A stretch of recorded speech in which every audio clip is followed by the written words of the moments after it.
오늘 증거할 하나님의 말씀의 제목은 빌립과 에티오피아 내시, 이런 제목으로 하나님 말씀을 증거하고 함께 은혜 받고자 합니다. 빌립과 에티오피아 내시, 제목을 한번 따라서 봅시다. 빌립과 에티오피아 내시.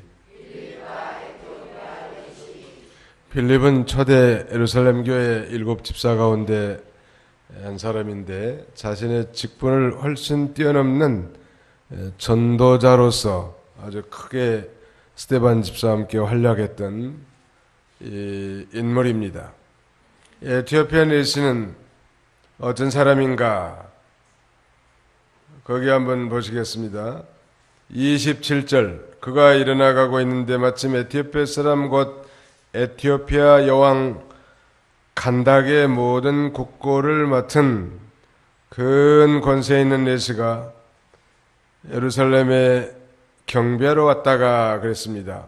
에티오피아 내시는 소위 오늘날 이디오피아의 모든 나라의 재산을 맡은 큰 권세 있는 자란 말이에요. 우리나라 말하면 기획재정부 정도, 기획재정부 장관, 이거 부총리 격인데, 그런 거 아주 권세가 있는 에티오피아 내시가 오늘 본문에 보니까 이 예루살렘에서 지금 가사로 내려가고 있었습니다. 에티오피아 사람 이 내시가 예수님을 모르지만 하나님을 공경하는 바른 중심을 가진 자였습니다. 그래서 하나님께서 아주 비상한 방법으로 이 천사를 통해서 광야의 이 전도자 빌립 집사에게 보내서 이 에티오피아 내시 간닥의 국고를 맡은 이 큰 권세를 가진 자를 구원하기를 원하셨단 말이에요. 거기 한번 26절, 27절 한번 읽어주세요. 주님의 천사가 빌립에게 말하기를, 일어나 남쪽을 향하여 예루살렘에서 가사로 내려가는 길로 가라. 그 길은 광야이다 하니, 그가 일어나 가고 있는데 마침 에티오피아 사람 곧 에티오피아 여왕 간닥의 모든 국고를 맡은 큰 권세 있는 내시가 예루살렘에 경배하러 왔다가, 이 에티오피아의 큰 권세를 가진 자, 내시라고 한 것 보니까 환관인데, 여왕을 모시는 사람이니까 아마 그렇게 남자고시를 못하게 해놓은 모양이에요. 그래서 이 기획재정부 장관 정도 되는 이런 권세 있는 자가 예루살렘에 왔다가 지금 돌아가는 거예요. 자기 고국 에티오피아. 옛날 성경에는 구스라고 돼 있지 않습니까? 대단한 거예요. 이 에티오피아에서 예루살렘까지는 약 1500km가 된다고 하는데, 부산까지의 거리에 한 3배 되는 거예요. 상당히 먼 거리죠. 그것도 KTX를 탄 게 아니고 마차를 타고 얼마나 많이 걸렸겠냐면 시간이. 뭐 하려고 왔는가 하면 예루살렘에서 하나님을 경배하기 위해서 갔단 말이에요. 그 열정이 참 대단하지 않습니까? 그러니까 에티오피아 내시는 예배 드리는데 예배당의 거리와 별 상관이 없는 사람. 오늘 현재 크리스찬들과 너무 참 차이가 많다고. 1500km에서 누가 교회 나온 사람 있어요? 우리 교회? 1500km에는 커녕 10km만 떨어져도 이거 자신의 직무와 사명을 다 헌신짝처럼 내버린 시대가 됐는데, 이 에티오피아 내시는 유다 예루살렘까지 먼 거리지만 그야말로 푸른 천리하고, 한마디로 보면 몇 천리요? 한 4천리가 안 되는 그런 먼 거리인데 마차를 타고 하나님 앞에 예배드리는 뭐예요? 우리가 주일날도 살펴본 것처럼 유대인들은 1년에 3차 6월절과 77절과 초막절에 반드시 예루살렘의 성전에 와서 하나님을 섬기게 돼 있단 말. 그래서 아마 절기를 지키고 가는 모양이에요. 덜커덕거리는 이 마차 속에서 그는 허탈한 심정으로 이 성경을 읽고 있었는데, 그 성경은 이 이사야서의 두루마리였습니다. 여기서 우리가 이 특별히 에티오피아 내시의 신앙을 살펴보고자 하는데, 요약한다면 첫째, 그는 하나님의 말씀을 간절히 사모하는 신앙을 가졌다는 것. 다른 말로 한다면 그는 열렬한 구도자요. 정말 하나님의 말씀을 사모하고 그 말씀이 뜻하는 바가 무엇인가를 깨닫고자 하는 그런 열렬한 구도자였습니다. 예배에도 열심히 있었고 또 성경에도 열심히 있었다는 거예요. 그 다음에 두 번째는 그는 겸손하고 솔직한 사람이에요. 그리고 세 번째는 이 전도자의 빌립, 즉 하나님의 종이 전해준 복음을 그대로 믿은 아주 순수한 자였단 말. 우리가 그런 면을 좀 배울 필요가 있을 것 같고, 그 다음에 이 빌립 집사는 지금 이 사마리아에 가서 놀라운 대부흥을 일으켰고, 이 부흥의 소식이 예루살렘 교회까지 전파돼 가지고 베드로와 요한이 시찰까지 나오지 않았다고 하지 않았습니까? 이런 놀라운 부흥 속에서 주님의 음성이 빌립 집사에게 들리는 거예요. 특별히 천사를 통해서 지시해 줬는데, 일어나서 저 광야로 가라는 거예요. 지금 현재 굉장한 부흥을 구가하고 성공적인 목회를 하고 있는데,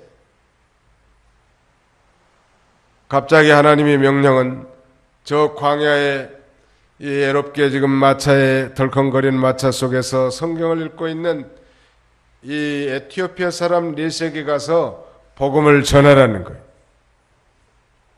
이거 보면 우리는 이 전도자 빌립이 얼마나 이 성령에 민감하고 성령의 인도와 주장을 받는 그런 인물이었는가 라는 사실을 우리가 엿볼 수 있지 않습니까? 우리 믿는 사람들은 넓은 의미에서 모두가 다 전도자예요. 한번 따라 합시다. 옆에 사람 쳐다보고 우리는 전도자입니다. 시작. 우리는 전도자입니다. 안 한 사람도 있죠? 그래도 전도자예요. 안 한 사람. 예수 믿고 구원받는 순간 우리는 복음을 전해야 할 사명을 예수님께로부터 받은 자란 말. 이 전도하는 사람은 다른 사람의 영혼을 구원하는 것도 중요하겠지만은 가장 중요한 건 자기 영이 살아요.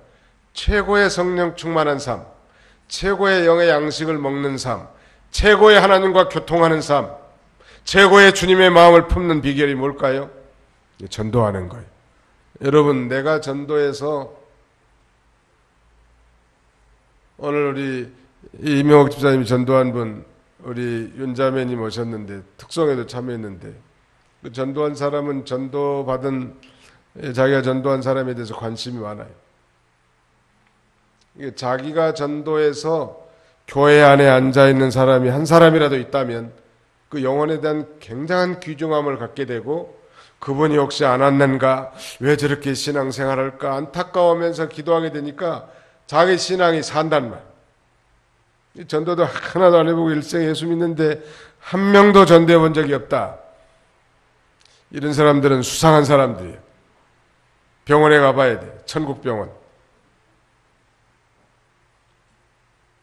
물론 전도를 했지만 열매를 걷지 못하는 경우도 있겠지만, 아무튼 적어도 자기가 섬기는 교회는 자기의 정성과 땀과 수고가 들어가서 전도한 영혼이 한 명이라도 앉아있다면 자기가 유익이 많아요. 왜냐하면 그 사람 앞에서 함부로 행동할 수 없고 함부로 말할 수 없고, 또 그분이 정말 신앙생활을 소홀하게 하면 굉장한 안타까움, 그 다음에 기도의 대상이 된단 말이에요. 자기 영혼이 살찌우고 신령한 양식을 먹게 되는 거예요. 이번에 한번 우리 다 실천해 봅시다. 10월 16일은 총동원 전도주일인데, 아무튼 그날은 어떻게든지 한 번씩 모시고 오라. 정 모시고 올 사람이 없으면 마네킹이라도 하나 데리고 와. 혼자 오시지 말고. 앞으로 이제 뭐 한 달도 채 남지 못했습니다. 여러분들이 금년 초에 서원하셨다는데 그때부터 기도하고 서원한 영혼들을 이 결정적인 계기에 복음을 들을 수 있도록 초청하고 사랑을 실천하고 기도해서 하나님 앞으로 데리고 오는 거예요. 그게 전도 아니에요. 그래서 복음을 듣게 하는 거예요. 오늘 여기 에티오피아 내시는 어떤 사람인가? 하나님의 말씀을 간절히 사모하는 자란 말. 우리가 전도하다 보면 의외로 이런 사모하는 영혼, 열렬한 구도자적 마음을 가지고 나도 교회를 나가고 싶었다고. 근데 어떤 한 인간도 나에게 교회 나오라고 말해본 적이 없고 들어본 적이 전혀 없다는 사람들이 종종 있어요. 이런 사람들은 소위 익은 고구마예요. 더 이상 찔러볼 필요도 없어. 근데 참 그런 사람들을 만나면 참 전도하는 기쁨이 참 넘치겠는데 그런 사람들이 많지 않단 말이에요. 아주 생고구마 같이 뭐 툭툭 튀어나온 사람들이 대부분 아니겠습니까? 그래서 고구마는 찔러보라는 거예요. 고구마 전도법을 창시한 김기동 목사는 육군사관학교 출신인데 지금 LA에서도 개척해가지고 한 400명 모인데 이제 한국에서 미국으로 이민 가가지고 무조건 사람에게 복음을 전하는 거예요. 먼저 칭찬해주고 격려해준다는 아이를 가령 데리고 간 어머니라면은 아이가 참 예쁘게 생겼으면 예쁘게 생겼다고 얘기한대. 근데 예쁘게도 안 생겼는데 예쁘게 생겼다면 거짓말이 되니까 그런 경우는 참 영리하게 생겼다고 말한다네. 그러면 다 듣기 좋잖아요. 기분 좋을 때 젓가락으로 푹 찔러본대. 혹시 예수 믿으십니까? 하고 묻는 거예요. 처음부터 그렇게 물어보면 당황하고 이상한 사람을 여길 거니까 자기 자녀를 칭찬해 주는데 싫은 사람이 어디가 있냔 말. 아이가 참 스마트하게 생겼다고. 기분이 천당을 올라갈 시점이 그냥 혹시 예수 믿으십니까? 라고 묻는 거예요. 요새 또 어떤 사람은 전도 많이 한 사람이 있는데 그 양반은 그렇게 전도한다네요. 선생님, 일요일 날은 무슨 일 하십니까? 이렇게 물어본대. 그러면 벌써 일요일이라고 물어보면 믿는 사람인지 안 믿는 사람이 다 구분이 되고 그 뭐 등산 갑니다. 무슨 뭐 배드민턴 치러 갑니다. 낚시 갑니다. 별의별 사람 다 있을 거 아니에요. 그러면 일요일에 저와 같이 교회 가보시지 않겠습니까? 그러니까 이 말꼬리를 잡아가지고 지혜롭게 전도하는 방법 이것도 배우는 게 참 좋을 것 같아요. 전도자는 좀 그런 면에서는 지혜가 있어야 돼. 미련하게 그냥 예수 믿어야 천당 간다고 이것만 해놓으면 저것들은 예수 환자들이라고 치부하면서 안 따라가요. 처음에는 교회 나가자 간다든지 뭐 예수 믿으라는 말 안 한대요. 그저 뭐 사랑을 실천하고 어려운 일 있으면 도와주고 그래서 결정적인 찬스에 한번 하는 거예요. 우리 같으면 이제 10월 16일 10월 셋째 주에 총동원 전도주일 있는데 꼭 한 명을 내가 전도해야 하는데 당신을 우리 교회에 초청해 보고 싶다. 가면 선물도 주고 하나님의 말씀도 들을 수 있다. 한 번만 가보자. 그렇게 해서 와서 뭐 하나님의 성령께서 그분의 마음을 열어서 복음을 듣게 하실 수도 있지 않겠습니까? 이 복음을 들을 수 있는 기회를 우리가 제공해 주는 거예요. 그러다 보면 혹시 하나님 말씀을 간절히 사모하는 이런 에티오피아 네시 같은 사람을 만날 수 있게 해준단 말. 이방 나라의 궁중에 큰 권세 잡은 이 관리가 어떻게 하나님을 섬겼고 하나님을 알까? 에티오피아에 사는데 솔로몬 왕 때 이 에티오피아 즉 구스라고 하는 나라에서 솔로몬 왕에 대한 지혜와 그 나라의 부의 풍성함 이런 소문을 듣고 건너온 한 여왕이 있는데 소위 스바 여왕이라는 우리 성경에 나온 대로 스바 여왕이 솔로몬의 소문을 듣고 와서 아마 솔로몬을 통해서 하나님을 경외하는 법을 배워갔단 말이에요. 이 구스 나라에. 그래서 나라의 왕부터 하나님을 섬기는 제도를 들여가지고 그때 아마 복음이 전파된 것 같습니다. 그래서 아마 이 궁중에 있는 에티오피아 내시도 그래서 하나님을 경외하는 그런 마음을 갖고 있는 거. 아직 예수님을 영접하는 건 아니지만 하나님을 섬기는 그런 이 믿음이 있었던 것으로 보입니다. 실제로 이 에티오피아라는 나라는 아프리카에 있는 나라인데 이 나라는 소위 에티오피아 kop트교라고 하는 이 기독교가 한 50% 이상을 차지할 만큼 일찍이 복음화가 된 나라예요. 그래서 그 전통적으로 이 스바의 왕을 통해서 하나님을 섬기는 복음이 전파됐다고 볼 수 있습니다. 모든 복음이 전파되면 놀라운 역사가 나타난다. 그의 이 열렬한 구도자적 열심을 두 가지로 요약한다면 예배에 대한 열심이 있었고 그 다음에는 성경을 상고한 거예요. 얼마나 이 하나님을 섬기는 예배를 중시했으면 그 머나먼 곳에서 마차를 타고 유다의 예루살렘까지 와서 하나님 앞에 예배 드렸겠냐는 말. 대단한 수고와 희생을 감수한 거 아니겠습니까? 하나님을 경외하는 자고 하나님을 섬기는 데 열심히 있는 자란 말. 하나님께서 이렇게 예배를 중시하는 자들을 기뻐하시는데 그 예배를 통해서 하나님 만나주시고 예배를 통해서 하나님과 교통하게 할 수 있고 주님의 음성을 듣게 한다는 말. 오늘 이 시간에 우리가 예배로 모였습니다. 하나님 앞에. 그래서 찬송하고 기도하고 말씀을 듣는 가운데 주님의 음성을 듣고 자신의 소위를 되돌아보고 회개하고 새로운 힘과 능력 그리고 지혜를 얻어서 또 하루하루를 이겨나가는 것. 그 종교적인 삶이 아니에요. 뿐만 아니라 성경을 상고했다고 했는데 28절로 29절 읽으시기 바랍니다. 돌아가면서 마차에 앉아 선지자 이사야의 글을 읽고 있었다.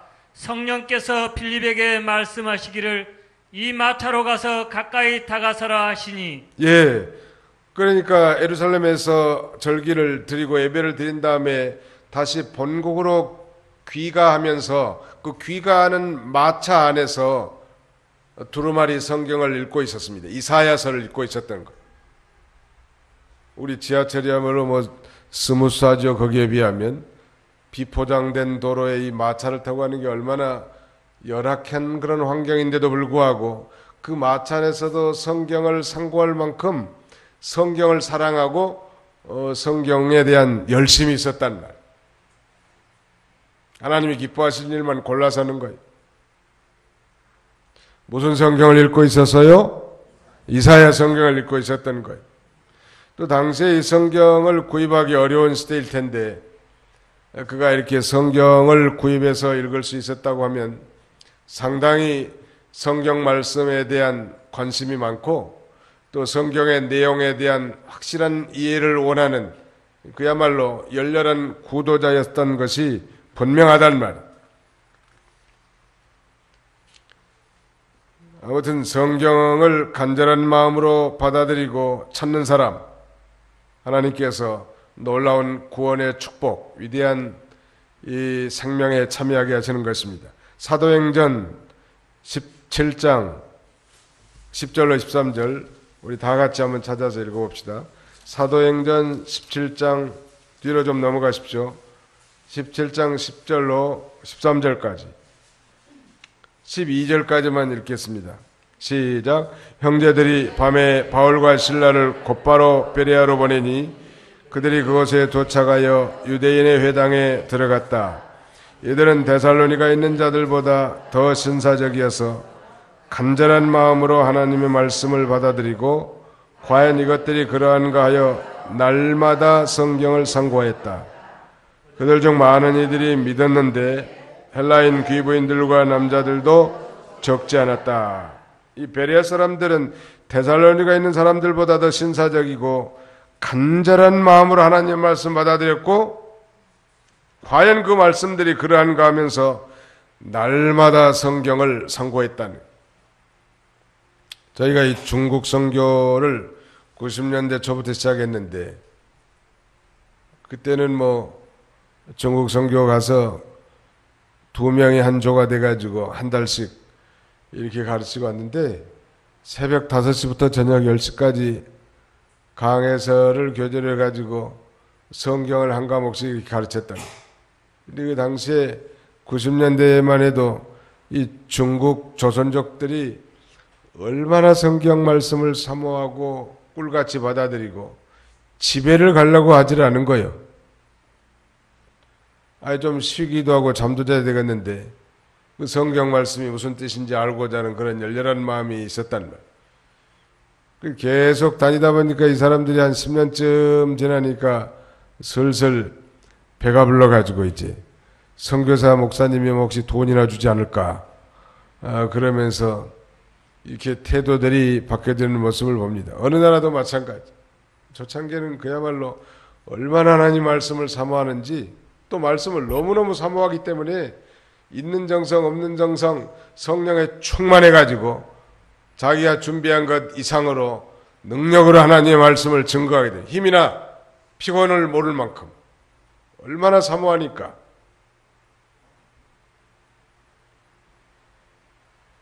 이 말씀을 사모하는 자에게 반드시 하나님께서 그 길을 열어주신다는 거 믿으시기 바랍니다. 전에는 지하철 전동차 속에서도 성경 사람들을 종종 목격하곤 하는데, 요새 쳐다보니까 전부 다 스마트폰 들고 있더라. 스마트폰 가지고 이분들이 혹시 성경 읽는 사람이 있는지는 모르겠습니다만 대개는 그렇지 않은 것 같아 보니까.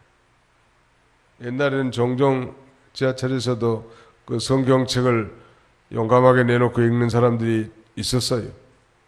저도 그 중에 한 사람이었고. 그 지하철이야말로 아주 스무스하지만 이 마차에서 덜컹거리는 마차 속에서 성경을 읽는다는 게 쉽지 않단 말. 그렇게 이 열정적인 구도자에게 하나님께서는 참된 인도자를 보내주시고 그 인도자를 통해서 성경을 가르쳐서 깨닫게 해주시는 하나님이에요. 이 과거에 우리 중국의 조선족이나 조선족 한참 가르치니까 이 사람들이 배가 불렀단 말이에요. 그 다음에 그 조선족들을 통역으로 세워가지고 수많은 한족들에게 전했는데 한족들은 더 열렬하게 사모하더라. 중국 교회가 엄청난 부흥을 일으킨 거예요. 제 개인적인 견해로는 전 세계에서 가장 진실하게 예수 믿는 사람들이 가장 많은 나라가 어디일까? 저는 중국이라고 생각합니다. 현재 뭐 공산주의라고 생각해 그래서 뭐 그렇지 않은 게 아니에요. 뭐 당 서기장 이런 사람들까지도 회심하고 주 앞에 돌아온 일들이 많이 있단 말.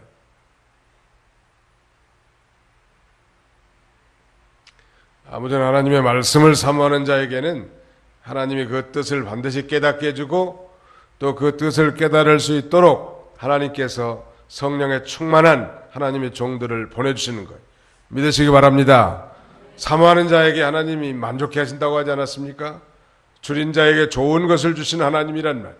배불러하고 사모하지 않는 사람, 이런 사람에게는 성경은 이렇게 말합니다. 화 있을진저 너희 배부른 자여, 그렇게 말하고 심령이 가난한 자는 복이 있나니 천국이 저희의 것이며, 가난한 심령을 가지고 영의 것을 사모하고 하나님의 말씀을 사모하는 자에게 놀라운 구원의 축복이 임하게 된다는, 즉 열렬한 구도자, 그는 하나님의 말씀을 사모하는 그런 자였습니다. 누가? 에티오피아 사람 넷이. 그 다음에 두 번째 그의 신앙은 겸손하고 솔직한 자예요. 거기 31절부터 좀 읽어주시죠. 그가 말하기를 나를 지도해 주는 자가 없으니, 30절부터 읽어주세요. 빌립이 달려가서 그가 선지자 이사야의 글을 읽는 것을 듣고 말하였다. 지금 읽는 것을 이해하느냐? 그가 말하기를 나를 지도해 주는 자가 없으니 내가 어떻게 이해할 수 있겠느냐 하고 빌립에게 마차에 올라 자신과 함께 앉기를 청하였다. 예, 그 마차 안에서 이사야 두루마리 성경을 읽고 있었는데, 있기는 있지만 뭔 소리인지 깨닫지를 못하는 거예요. 그 읽는다고 다 깨닫는 건 아니에요. 그래서 잘 깨닫지 못해도 꾸준히 읽다 보면 또 언젠가 설교를 듣다 보면 깨달을 수도 있는 거예요. 안양평강교회 이언년 집사님이라고 하는 분이 계신데 눈은 하나는 안 보여. 머리는 백발이고 1년에 성경을 4번씩 읽는데 전체를 사독. 신방가지고 아주 집사님 참 훌륭하십니다. 왜냐하면 그걸 어떻게 하냐면 연말에 되면 성경 독경 카드를 제출하게 해서 선물 주거든요. 왜냐하면 4번 읽어. 그 성경을 참 집사님이 많이 읽어서 너무 귀감이 되고 참 감사합니다. 그럼 그 양반 하시는 말씀이 목사님 읽어도 잘 몰라요. 그런데 읽어도 잘 모른다고.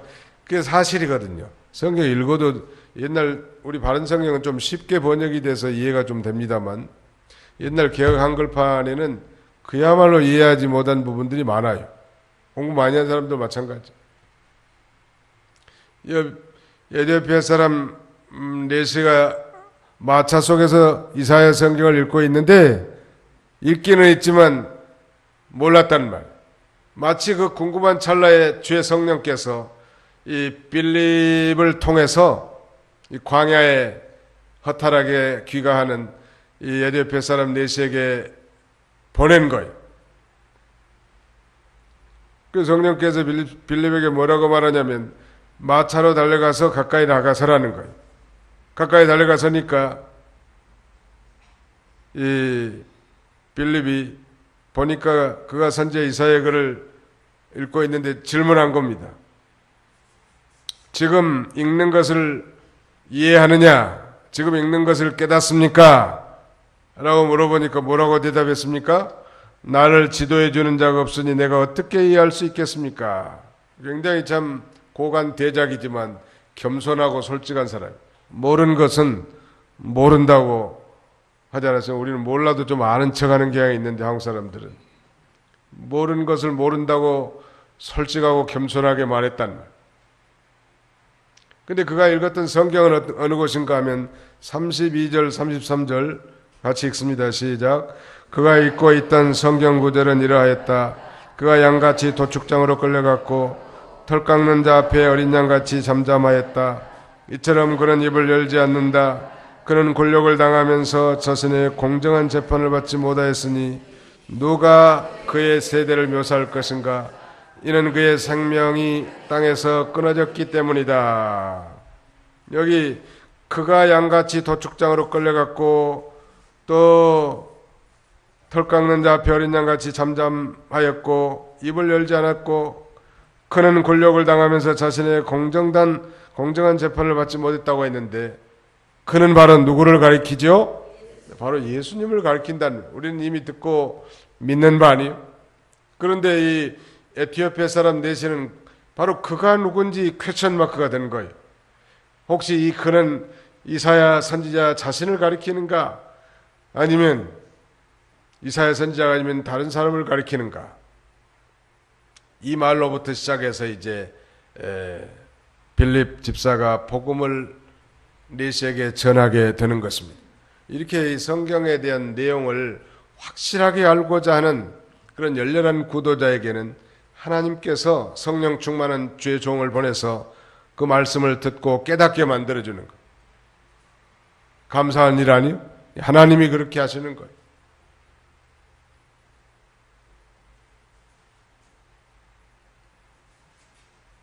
나를 지도해 주는 자가 없으니 내가 어떻게 이해할 수 있겠습니까? 그리고 빌립에게 이제 마차에 올라서 자신과 함께 앉기를 청합니다. 거기 34절 보세요. 네시가 빌립에게 대답하여 말하기를 내가 당신께 청하여 묻기를 선지자가 이것을 말하는 것이 누구에 대한 것이냐?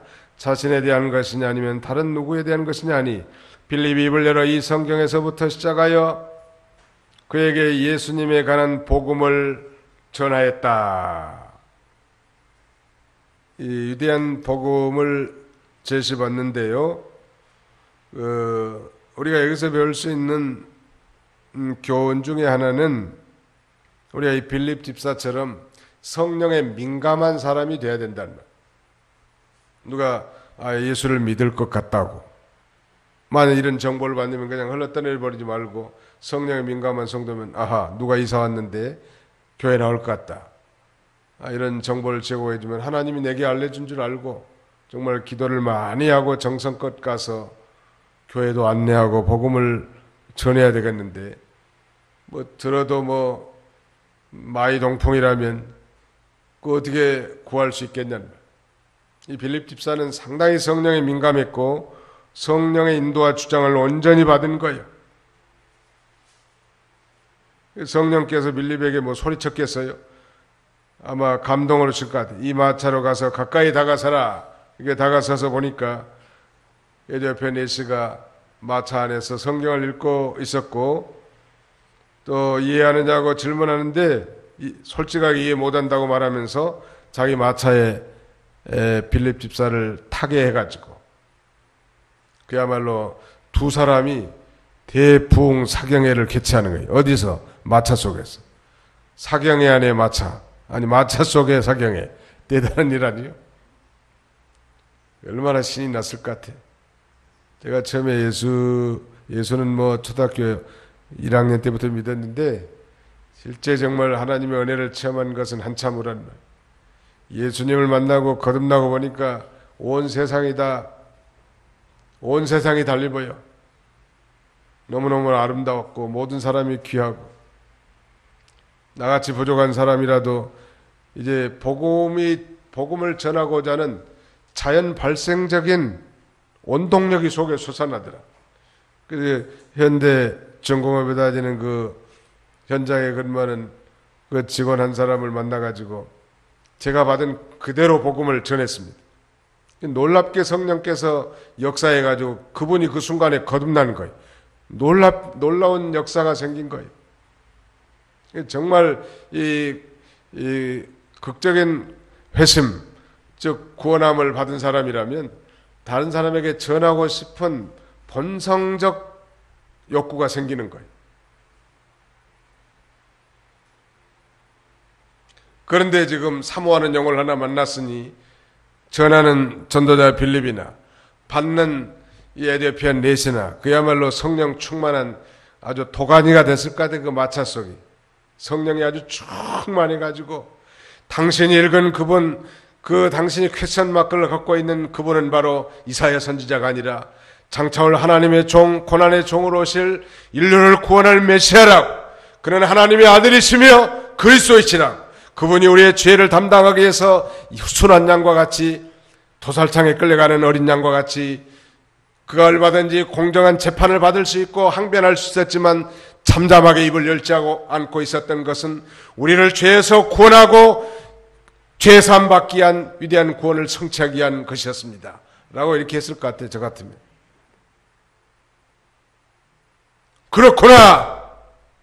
우리가 기대한 메시아 그분이 오셔서 우리 죄를 위해서 십자가에 못 박혀 죽으시고 어린 양이 되셔서 희생이 되셨구나. 이것이 성령으로 그 순간 이 에디오피아 내시아의 마음에 도장처럼 새겨져 버린 거예요. 예수 믿는 건 무슨 뭐 적당한 위로나 평안 그런 사교 집단이 아니고 생명을 살리는 기관이라는 거예요. 생명 살리는 기관. 죽은 자가 살아나고 심령에 병든 자가 고침받고 그 다음에는 또 중생한 영혼이 자라나는 거예요. 계속 성장해 나가게 하는 생명의 기관이. 한번 따라합시다. 교회는 생명의 기관입니다. 여기는 사람 살리는 거예요. 뭐 사람 기분 맞춰주고 뭐 적당한 평안이나 위로나 사교나 이런 거라면 다른 세상 기관이 더 좋은 것이죠. 여기는 사람 살리는 거라. 좋은 병원이라면 그 환자를 고쳐주는 병원이 돼야 되지 않겠습니까? 좋은 말이나 해주고 적당한 이 립 서비스 가지고는 되는 게 아니죠. 정말 암이 걸렸다면 이 배를 갈라서라도 그 암 덩어리를 제거해주고 또 항암 치료를 받게 해주는 병원이 좋은 병원이지. 근데 친절한 병원이 좋은 병원은 아니에요. 그렇잖아요. 아픈 병이 낫게 해주는 병원이 좋은 병원이라는 거예요. 오늘날 교회는 많이 좀 사교적인 집단과 이렇게 인본주의적 형태로 기울어져 가고 있습니다. 그러나 교회는 구제도 하고 선교도 하고 여러 가지 교제도 하지만 가장 중요한 건 영혼을 구원하는 일이에요. 죽었던 영혼이 살아나는 것, 즉 전도해서 예수 믿게 하는 것, 이것이 우리의 이 첫 번째 사명 아니겠습니까? 또 예수님이 분부하신 거고, 이 겸손하고 솔직한 에티오피아 네시아에게 이런 그야말로 놀라운 이 부흥사경회를 개최해서 복음을 증거한 거예요. 그렇다고 이 빌립 전도사가 말이 많은 사람 아니에요. 처음에는 이 네시가 말한 모든 것을 굉장히 경청했을 것 같습니다. 왜냐하면 그걸 우리가 어떻게 할 수 있는가 하면 여기 이렇게 기록하고 있습니다. 빌립이 입을 열어 35절에 빌립이 입을 열어 이 성경에서부터 시작하여 그에게 예수님에 관한 복음을 전했다. 빌립이 입을 열었다는 얘기는 그동안에 입을 닫고 있었다는 것 같아요. 입을 닫고 있었던 것 같아요. 가만히 이 에티오피아 네시가 어떻게 말하는지 어떻게 대하는지를 듣고 있었다가 이 복음을 제시하는 것, 이건 굉장히 중요합니다. 그 훌륭한 그 의사들은 보면은 이 환자들에 대해서 아주 진지한 자세로 진맥도 하고 그 다음에 검사도 하는 거예요. 한번 생각해 보세요. 병원에 갔는데 의사가 경거망동하고 말이요, 농담이나 하고 있고, 그러면 어떻게 의사를 신뢰할 수 있겠냐는 말이에요. 어느 목사님이 중국 가가지고 진맥을 한 번 했는데 그 중국의 그 한의사가 손목에다 손을 얹더니 뭐 눈을 바리바리 떨면서 눈을 얼마나 하면서 아주 진지하게 그 맥이 얼마나 서맥인지 뭐 강맥인지 뛰는 걸 살피더니 한마디를 하더라는 거예요. 우리 믿는 사람은 그런 자세가 중에 괜히 뭐 사람 만났다고 수다쟁이처럼 말이나 많이 하고 그냥 기가 막히게 가지고 교회 더 나가기 싫게 만들지 말라. 교회 얘기하지 말고 예수 말하지 말고 사랑을 많이 전해주는 거예요. 그리고 결정적인 순간에 한마디 하면 돼. 오늘 빌립이 입을 열어 이 성경에서부터 시작하여 그에게 예수님에 관한 복음을 전하였다. 결정적인 순간에 바로 복음을 전해준 거예요. 그렇게 하고는 36절에 보니까 한번 읽어보세요. 36절부터 마지막까지. 그들이 길을 따라 가다가 물이 있는 곳에 이르자 네시가 말하기를, 보아라, 물이 있으니 내가 세례받는 것을 누가 금지하겠느냐 하고, 그가 마차를 세우라 명령하고 빌립과 네시 둘 다 물로 내려가서 빌립이 그에게 세례를 주었다. 그들이 물에서 올라올 때 주님의 영이 빌립을 취하여 갔으므로 네시는 그를 더 이상 보지 못하였으나 기뻐하며 자신의 길을 갔다. 빌립이 아소도에 나타나 여러 성읍들을 두루 다니며 복음을 전하는 중에 마침내 가이사라에 이르렀다. 예수에 관한 복음을 증거하자 이 에티오피아 네시가 이 빌립이 전하는 복음을 그대로 믿은 그런 순수함이 있었습니다. 복음을 전할 때 그대로 믿을 때 이런 놀라운 역사가 나타났고, 자기가 예수 믿고 이제 죄사함 받고 구원받았기 때문에 그들이 길을 가다가 물 있는 곳에 이르니까 에티오피아 네시가 물이 있는데 제가 세례받는 걸 누가 금지하겠습니까? 아주 당돌하게 얘기했단 말. 그런데 거기에 37절은 빠져있지만 다른 고대 사본들에는 이렇게 말하고 있습니다. 그 밑에 37절에 각주해 보십시오. 빌립이 그에게 말했다. 내 원마음으로 믿으면 세례를 받을 수 있다. 그러자 그가 대답하여 말하였다. 내가 하나님의 아들 그리스도를 믿습니다. 이렇게 고백하니까 마차를 세우라 명령하고 물에 내려가서 세례를 준 거예요. 특수한 상황이기 때문에 뭐 학습받고 뭐 세례받게 하지 않았고 바로 세례를 준 거예요. 이거 보면 세례라고 하는 건 내가 구원받았고 죄사함 받았다는 표시이기 때문에 진정으로 거듭났고 믿는 사람이라면 세례받을 자격이 있는데, 오늘날 교회에서는 교육을 위해서 입교한 지 만 14세 되는 해에 학습을 받고 또 6개월이 지난 다음에 신앙을 점검해보고 세례를 주곤 합니다. 하나님께서 다시 빌립 집사를 초청해가지고 세례식을 거행할 시간이 없어. 또 당시에는 집사가 세례를 줬는데, 당시의 집사는 오늘날 목사님과 같은 그런 전도자의 위치에 있었습니다. 세례를 침례를 줬습니까? 세례를 줬습니까? 그런 건 성경에 전혀 기록된 게 없어. 둘이 다 물에 내려가 가지고 물을 얹어서 머리에다 끼 얹었겠죠. 침례교는 또 그 반대로 얘기하겠죠. 에티오피아 내시를 물속에다 콱 담가 가지고 끄집어냈을 거라. 성경에 없는 얘기니까. 우리는 세례나 침례나 다 동일한 의식으로 인정합니다. 놀라운 것은 거기 39절 하반절에 보면, 이제 빌립 집사는 성령의 인도를 받아서 다른 지역으로 전도하러 갔지만 고향으로 돌아가는 에티오피아 내시는 39절 하반절에 기뻐하며 자신의 길을 걸어갔다. 이건 굉장히 중요해요.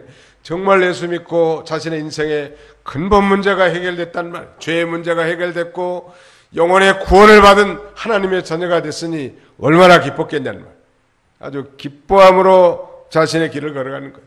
정말 예수 믿는 사람은 이런 구원의 기쁨, 사죄의 은총이 그 심령 속에 강물처럼 흐르게 되는 거예요. 여러분에게도 이런 기쁨이 있으십니까? 시원찮아요, 대답이. 시원찮다.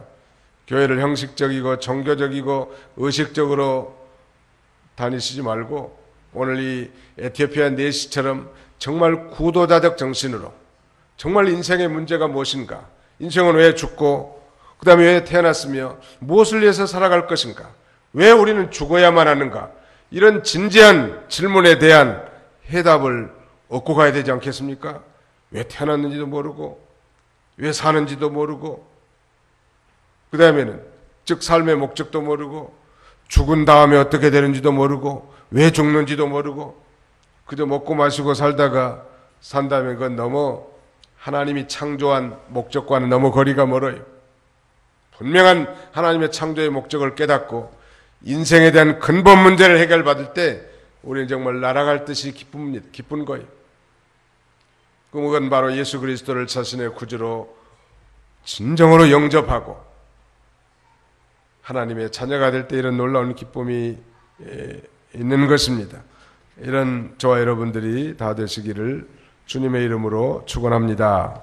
거룩하신 하나님 감사합니다. 지난 3일 동안도 주님의 은혜 가운데 지내게 해주시고, 특별히 우리 대한예수교 장로의 총회가 하나님의 은혜 가운데 잘 마치게 하신 것을 감사합니다.